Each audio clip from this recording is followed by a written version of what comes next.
AI je postal ena največjih tem na svetu, še posebej v Združenih državah Amerike. Toda skoraj nihče ne govori o resničnih stroških, ki stojijo za eno AI-generirano sliko ali pogovorom. Vsak model, ki se trenira, porablja ogromno energije, za katero ameriško omrežje nikoli ni bilo zasnovano.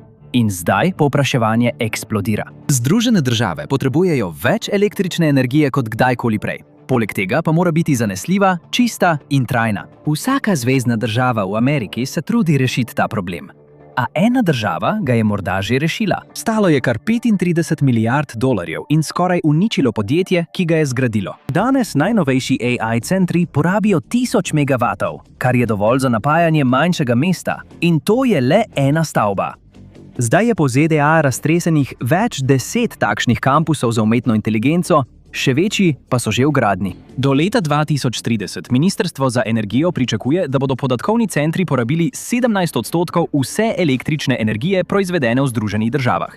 Zadeva je precej preprosta. Električno omrežje za kaj takega ni bilo zgrajeno. Kar je v gospodarstvu umetne inteligence najbolj cenjeno, je elektrika, ki nikoli ne preneha teči. In storili bodo vse, da jo dobijo. Leta 2024 je Microsoft podpisal 20-letno pogodbo s podjetjem Constellation Energy za ponovni zagon prve enote elektrarne 3 Mile Island. Amazon je začel kupovati cele elektrarne. Meta je začela neposredno plačevati razvijalcem reaktorjev. Google se jim je pridružil. To so nekatera najbogatejša podjetja na svetu. A niti ta ne morejo dovolj hitro dobiti elektrike, ki jo potrebujejo. Na tem je vloženega veliko denarja. Poraba za hiperskalno tehnologijo bo leta 2026 presegla 600 milijard dolarjev, a vsak dolar je neuporaben brez električnega priključka, ki po potrebi dovaja elektriko. Ena zvezna država pa je že našla rešitev. Georgia je leta 2023 in 2024 zagnala 2 jedrska reaktorja v elektrarni Vogtle, s čimer je postala največja jedrska elektrarna v Združenih državah. En sam obrat, dovolj močan, da neprekinjeno poganja milijone domov, brezogljičen, zgrajen za delovanje. 60 do 80 let brez prekinitve. To je vrsta elektroenergetskega sistema, ki ga gospodarstvo umetne inteligence zdaj obupano išče. In trenutno je Georgia edini kraj v državi, kjer to dejansko počnejo. Toda priti do tja nikoli ni bilo zares vprašanje inženirstva. Šlo je za vse tisto, zaradi česar je bila nova jedrska energija desetletja praktično nemogoča. Da bi razumeli, zakaj je Georgia med redkimi kraji v Ameriki, kjer to še vedno zmorejo, se moramo vrniti v čas, ko je država pozabila, kako graditi jedrske elektrarne. 3 Mile Island ni uničil ameriške jedrske energije, jo je pa pokopal v birokraciji. Po taljenju sredice leta 1979 je bil vsak nov reaktor ujet v tako zapleten postopek pridobivanja dovoljenj, da je lahko trajalo leta, preden so sploh začeli graditi. Potem je Černobil postal politična tema. Javna podpora je propadla, podjetja so se umaknila in jedrska energija je zastala. Zemeljski plin je postal izhod v sili. Razcvet pridobivanja iz skrilavca je ZDA preplavil s poceni gorivom, plinske elektrarne pa so lahko zgradili v manj kot 2 letih namesto v desetletju. Jedrska energija ni bila le počasna v tem obdobju. Bila je najslabša finančna stava, ki si jo lahko naredil v energetiki. Tovarne, ki so nekoč izdelovale tlačne posode za reaktorje, so se zaprle. Inženirji, ki so znali zatesniti zaščitne kupole, so zapustili industrijo. Amerika ni le prenehala graditi reaktorjev, izgubila je tudi znanje za njihovo gradnjo. Celotno generacijo ZDA niso dokončale niti enega novega reaktorja. Vsaka zvezna država, ki je poskušala ponovno uvesti jedrsko energijo, je naletela na isti problem. Južna Karolina je poskusila. Florida se je poigravala z idejo. TVA je preučevala lokacijo za lokacijo. Vsaka je naletela na stroške, ki so se podvojili, nato potrojili. Amerika se je morala znova naučiti veščine, ki jo je 30 let pozabljala. Georgia je podedovala vse te težave, ko je leta 2009 začela gradnjo v Vogtlju. Zakaj je torej Amerika stavila svojo jedrsko prihodnost na Georgio? Ker je moral nekdo plačati ceno ponovnega učenja, kako zgraditi reaktor iz nič po sodobnih pravilih, z delovno silo, ki skorajda ni več obstajala. Enoti 3 in 4 v Vogtleju v Georgiji ne proizvajajo le ogromnih količin električne energije, temveč predstavljata povsem novo generacijo jedrskih reaktorjev. Starejši reaktorji, zgrajeni v 70. in 80. letih, so se močno zanašali na črpalke in rezervne sisteme, da so v nujnih primerih ohranjali sredico hladno. Novi reaktor AP1000 je bil zasnovan okoli veliko bolj zastrašujočega vprašanja. Kaj se zgodi, če vse odpove? Popolni izpad elektrike. To je tista situacija, kjer imajo operaterji le nekaj minut, da ponovno vzpostavijo delovanje sistemov. Prav ta nočna mora je povzročila Fukushimo. Ko je elektrarna izgubila zunanjo napajanje, so hladilni sistemi odpovedali in v nekaj dneh so se 3 reaktorji stalili. A5000 je bil zgrajen tako, da se tak scenarij teoretično ne more zgoditi. Ogromen rezervoar za vodo stoji nad reaktorjem in vsebuje več 100.000 litrov vode. Če vse drugo odpove, se sistem samodejno odpre in gravitacija prevzame nadzor.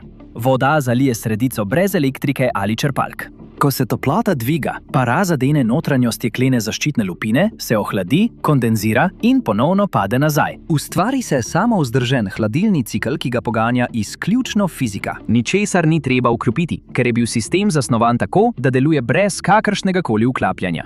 Ta ena lastnost je odpravila na tisoče ventilov, črpalk in kilometre kablov, ki so jih potrebovali starejši reaktorji. Elektrarna je imela približno polovico delov v primerjavi s starejšim reaktorjem. Zavzame manj prostora. Lahko jo sestavijo v delih v tovarni in nato sestavijo na lokaciji. Na papirju naj bi vse to omogočilo, da bi bil AP1000 cenejši in hitreje zgrajen kot karkoli pred njim. V resničnem življenju je enota 3 delovala z več kot 99% svoje največje zmogljivosti, kar pomeni, da skoraj neprekinjeno proizvaja elektriko. Za popolnoma nov reaktor je to impresivno. Večina novih elektrarn se leta spopada z okvarami, zaustavitvami in nepričakovanimi težavami. Vogtle je začel obratovati in je kar naprej deloval. In za elektropodjetja je ta zanesljivost vse. Če lahko reaktor zagotavlja energijo dan in noč brez prekinitev, lahko podjetja z zaupanjem sklepajo dolgoročne pogodbe na tej osnovi. Aprila 2026 je Westinghouse, podjetje, ki stoji za zasnovo reaktorja A5000, zaprosil jedrsko regulativno komisijo, naj Vogtlova enota 4 postane vzorec za jedrsko prihodnost Amerike. Vsako novo dovoljenje, načrt in gradbeni načrt za A5000 bi izhajalo iz tega, kar je bilo zgrajeno v Georgiji. In to je pomembno. Na svetu danes obratuje le 6 reaktorjev E5000. Celoten zahodni svet ima le 2 reaktorja v Georgiji. Kar se bo tam zgodilo v naslednjem desetletju, bi lahko odločilo, ali bodo Združene države Amerike zgradile novo generacijo jedrskih elektrarn, ali pa tega nikoli več ne bodo poskusile. Toda priti do te točke tudi ni bilo lahko. Prvotni proračun je znašal približno 14 milijard dolarjev. Končna številka, ko so bile vse preglednice poravnane, je znašala 36,8 milijard dolarjev. Projekt je zamujal 7 let in je bil približno 21 milijard dolarjev nad proračunom. Po vsaki običajni logiki bi morali projekt ustaviti vsaj 3-krat. Prva skorajšnja smrt se je zgodila marca 2017, ko je Westinghouse razglasil stečaj sredi gradnje. Podpisali so pogodbe s fiksno ceno, ki jih nihče ni mogel dejansko izpolniti, ker je bilo delo težje, kot je kdo priznal. Podjetje se je zrušilo pod težo lastnih obljub. Njegovo matično podjetje, Toshiba, je odpisalo 9 milijard dolarjev in zapustilo ameriški jedrski posel. Georgia Power in Southern Company nista imela več izvajalca. Imeli so napol zgrajeno jedrsko elektrarno na tisoče delavcev na lokaciji in nikogar, ki bi jih vodil. Država bi lahko projekt ustavila. Namesto tega je Southern Nuclear prevzel vodenje projekta in pripeljal podjetje Bechtel, isto podjetje, ki je v 80-ih letih zgradilo prvotni enoti Vogtle 1 in 2, da vodi vsakodnevna gradbena dela. Prekoračitve stroškov niso bile povezane samo s stečajem. Obljubljeni tovarniško izdelani deli, kjer bi dele reaktorja izdelali izven lokacije in jih pripeljali na gradbišče, so se skoraj takoj izkazali za neuspešne. Delavci so morali dele ponovno izdelati na sami lokaciji, s čimer je bila uničena celotna ideja o prihranku denarja, ki je bila v ozadju zasnove. Poleg tega je projekt izčrpal še tisto malo ameriške jedrske delovne sile, je ostala. Elektrarna je bila prisiljena sproti usposobiti skoraj 13.000 tehnikov. Ta številka o usposabljanju pove pravo zgodbo. Amerika ni zgradila le elektrarne v Georgiji, ampak je okoli nje ponovno vzpostavila tudi delovno silo. Okrožje Burke je moralo vzpostaviti programe poklicnega izobraževanja za generacijo delavcev, ki še nikoli niso videli gradnje reaktorja. Krajevni varilci so morali pridobiti certifikate za jedrsko kakovost. Inženirska podjetja so pripeljala osebje iz Tennesseeja, Južne Karoline in Floride, samo da so lahko sledili tempu. Več kot 30% zaposlenih v Vogtleju je bilo vojaških veteranov. Mnogi izmed njih so prišli neposredno iz mornariškega jedrskega programa, ki je še naprej gradil reaktorje za podmornice in letalonosilke.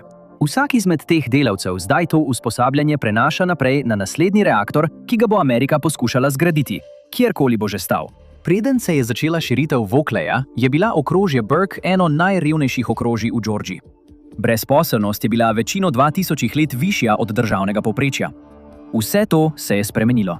Na vrhuncu gradnje je bil Vogtle daleč največji zasebni delodajalec v okrožju. Davčna osnova za nepremičnine v okrožju Burke se je znatno povečala, saj so gradbena infrastruktura, nastanitve za delavce in podporna podjetja sledila projektu. 13.000 delavcev usposobljenih v Vogtleju si je ustvarilo kariere, ki jih brez tega v okrožju Burke ne bi bilo. Na to so prišli računi. Podjetje Georgia Power je stroške preneslo na svoje stranke prek mehanizma imenovanega gradbena dela v teku, kar je točno to, kot se sliši. Stranke plačujejo za elektrarno, še preden ta proizvede en sam vat. Mesečni računi gospodinjstev so se zvišali, ko je enota 3 začela obratovati leta 2023 in ponovno narasli, ko je sledila enota 4. Sčasoma se je povprečni račun zvišal za približno 10%. Komisija za javne storitve Georgiji, izvoljeni organ, ki ureja oskrbovalna podjetja, je odobrila skoraj 7,5 milijarde dolarjev gradbenih stroškov, ki jih bodo neposredno plačali uporabniki, preostanek pa bodo prevzeli delničarji. Elektrarna na zemeljski plin enake velikosti bi stala približno desetino toliko. Sončna energija bi bila še cenejša. Glede na te številke bi bila pametna odločitev vedno opustitev projekta. Komisija za javne storitve je prav tako ugotovila, da je Georgia Power regulatorjem več let večkrat posredovala netočne ocene stroškov, številke, zaradi katerih je projekt izgledal bolj izvedljiv, kot je v resnici bil. Iskrene številke bi ga pokopale. Kritika ni bila teoretična. Regulatorji so se o projektu prepirali. Projekt so ohranjale pri življenju projekcije, ki niso več ustrezale resničnosti. Torej, ali je bil Vogtle katastrofa zaradi slabega upravljanja, ali pa je bila to neizogibna cena ponovnega učenja gradnje nečesa, kar je država zavrgla? Je malo obojega. Slabo upravljanje je zabeleženo. Vendar pa je tudi resnica, da je Amerika poskušala ponovno zagnati industrijo, ki jo je dejansko opustila. Vsak ponovni zagon bi vedno prevzel stroške, ki jih prvotne ocene niso zajele. Država je potrebovala dokončan reaktor in nekdo je moral plačati za to lekcijo. Georgia je plačala račun. Zato Amerika vse stavi na Georgio. Vsaka druga zvezna država je pogledala račun in rekla ne. Georgia je rekla da, kljub pritožbam in vsemu. In ko so se reaktorji začeli vrteti, se je pogovor premaknil iz vprašanja, koliko je to stalo, na vprašanje, kaj nam to omogoča. Elektrarna Vogtle je najdražji energetski projekt, ki je bil kdajkoli dokončan na zahodni polobli. Toda projekt je dosegel nekaj, česar nobena preglednica ne more v celoti izmeriti. Dokazal je, da lahko Združene države sploh še dokončajo velik jedrski reaktor. 36,8 milijarde dolarjev je kupilo 2 reaktorja. A hkrati je znova vzpostavil dobavne verige, izuril delovno silo in vzpostavil delujoč vzorec, na katerega se lahko prihodnji projekti zdaj oprejo, namesto da bi začeli iz nič. Gradnja jedrskih elektrarn v velikem obsegu je bila težavna po večini sveta. Georgia je postala eno redkih krajev, kjer so projekt dejansko pripeljali do konca. Najboljši način, da vidimo, kaj je Georgia dejansko naredila, je, da pogledamo zvezno državo, ki je začela isti projekt in dejansko obupala. Približno 320 km vzhodno od elektrarne Vogtle, na bregovih reke Broad, blizu Jenkinsvilla v Južni Karolini, leži betonska jama. To je vse, kar je ostalo od enot VC Summer 2 in 3.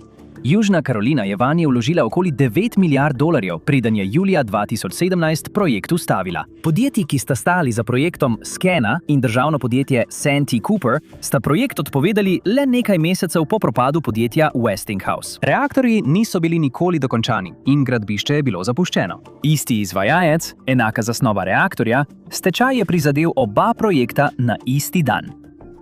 Kaj pa je bilo drugače v Georgiji? Georgia Power oskrbuje približno 2,7 milijona strank.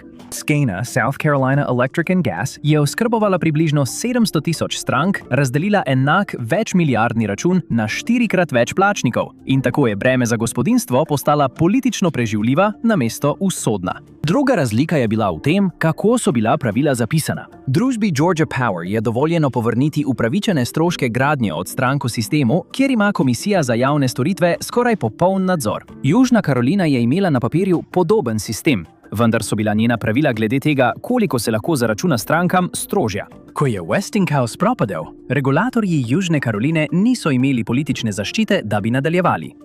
Tretja razlika je bila, kdo je bil lastnik elektrarne. Vogtlovo elektrarno si lastijo 4 različne entitete. Georgia Power ima največji delež, in sicer 45,7%, preostanek pa si delijo Oglethorpe Power, MEG Power in mesto Dalton. Ta struktura je finančno breme razdelila med podeželske zadruge, občinske komunalne službe in eno veliko podjetje v lasti vlagateljev.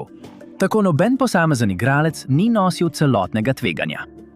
VC Summer je bil v bistvu projekt 2 komunalnih podjetij, od katerih je bilo eno v državni lasti. To je povzročilo, da je bilo vsako prekoračitev stroškov politični boj. Potem pa je tu še razlika, ki je bila najpomembnejša. Georgia je že v 80-ih letih zgradila 2 reaktorja v elektrarni Vogtle. Lokacija je bila dovoljena, licencirana in priključena na omrežje. Šlo je za širitev na obstoječi lokaciji. VC Summer je bil veliko bližje gradnji na novi lokaciji, saj je deloval na območju, kjer je bil le en starejši reaktor. Vendar morate upoštevati tudi težje merljiv dejavnik – politično odločnost v trenutku krize. Ko je Westinghouse propadel marca 2017, sta bili obe zvezni državi v nekaj tednih prisiljeni v izredne obravnave. Politiki Južne Karoline so se zaradi manjšega števila strank in glasnejših pritožb odločili za odpoved projekta. Vodstvo Georgie pa je ubralo drugo pot. Odločili so se, da bi bilo opustiti na pol dokončan reaktor po porabi milijard še slabše, kot pa prevzeti dodatne stroške potrebne za njegovo dokončanje. Ta odločitev je trenutek, ko se je pot Georgie ločila od Južne Karoline.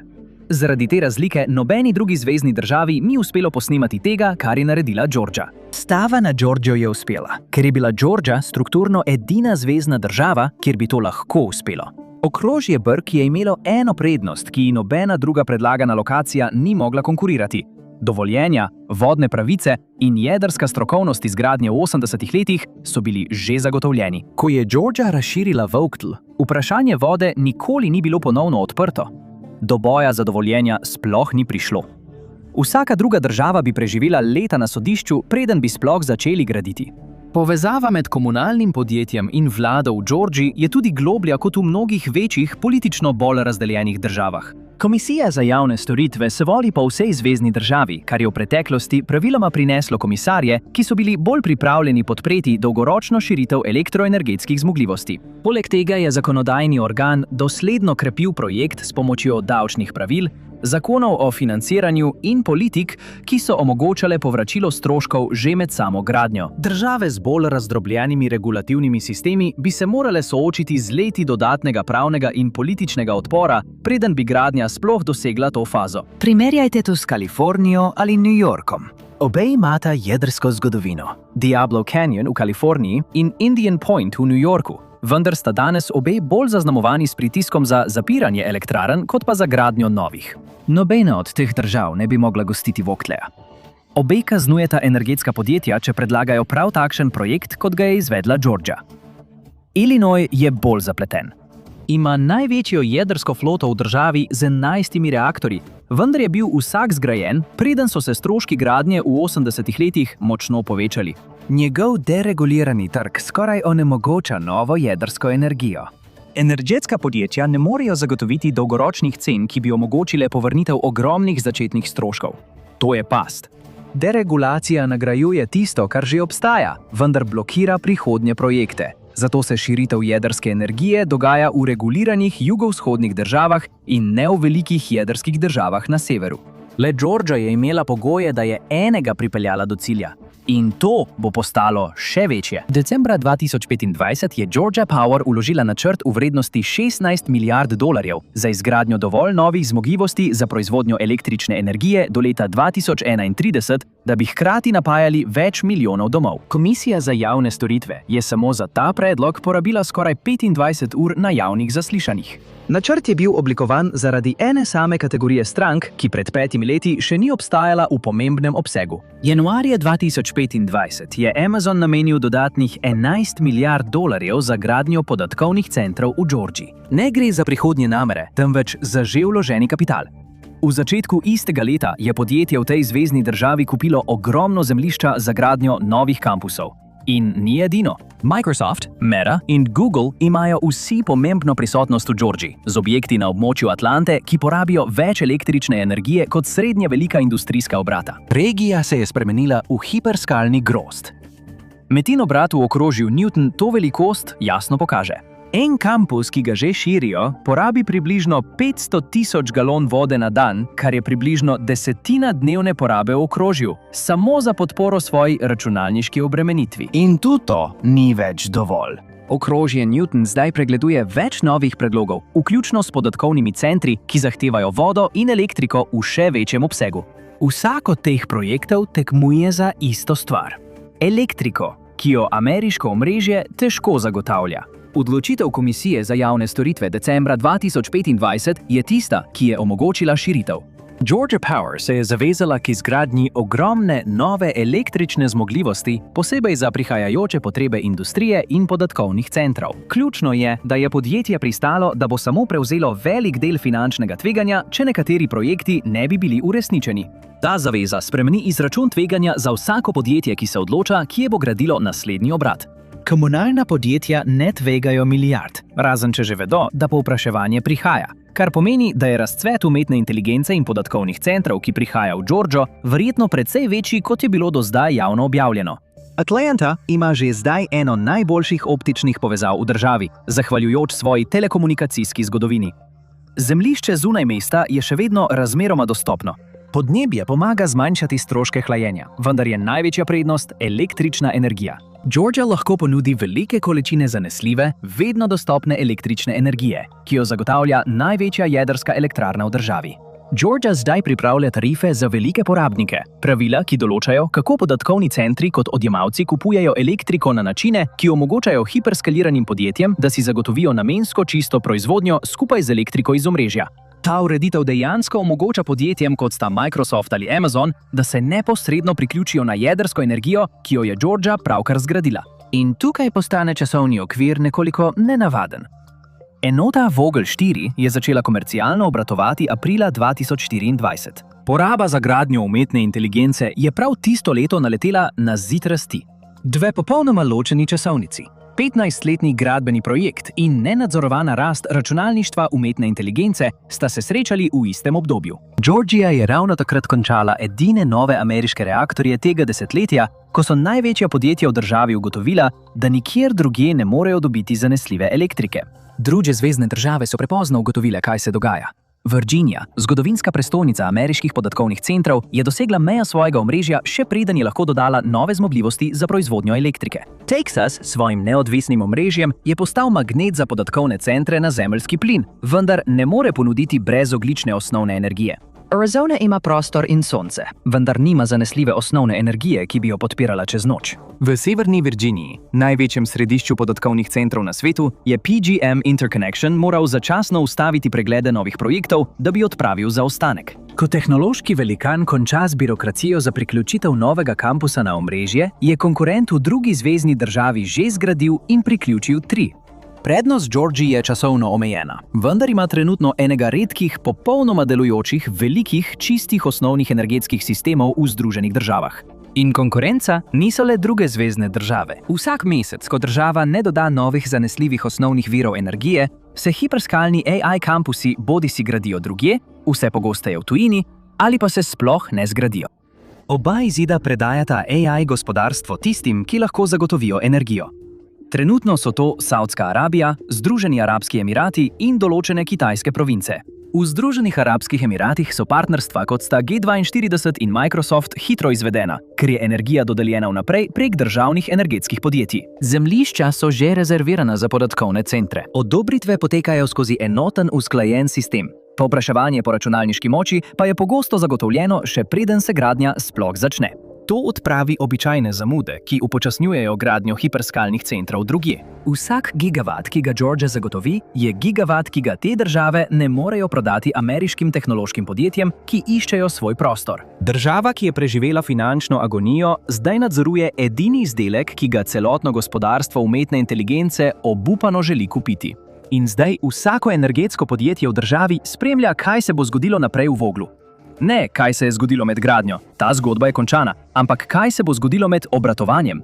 Če bodo enote v naslednjem desetletju obratovale z več kot 90% zmogljivosti ob običajnih stroških vzdrževanja, bo zasnova A5000 postala dokaz, ki bo ponovno zagnal gradnjo velikih ameriških jedrskih elektrarn.